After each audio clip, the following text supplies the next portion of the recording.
revenir sur ce que le maître Zesajamouan dit tout à l'heure.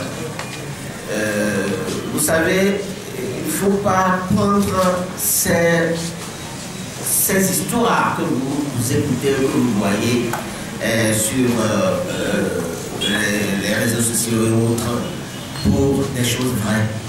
Parce que il y a eu quelque chose qui s'était passé réellement pour ce conclave. Moi, je vous parle parce que j'étais le modérateur, mais il ne s'est rien passé de si grave comme ce qui a été dit sur les médias.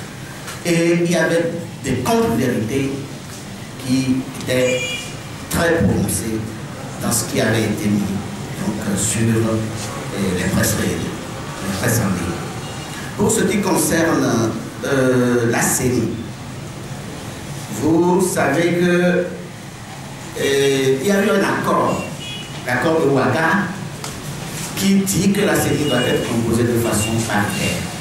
Et aujourd'hui, les signaux qui nous arrivent nous font comprendre que on aimerait recomposer la CENI en suivant la configuration de l'Assemblée nationale. Mais est-ce que, parce que vous avez joué, parce que la CENI c'est un organe arbitre, est-ce que vous avez joué un match, est-ce que parce que le Togo par exemple va jouer contre, je ne sais pas, l'Allemagne ou quelque chose, un pays très fort qui a déjà gagné plusieurs fois une coupe, qu'on va dire qu'on doit composer la CENI de manière à ce que ça avantage cette équipe-là. La CENI, c'est un organe arbitre. Nous demandons à travers cette conférence que la CENI soit recomposée de façon paritaire. Et puis, pour terminer, je voudrais dire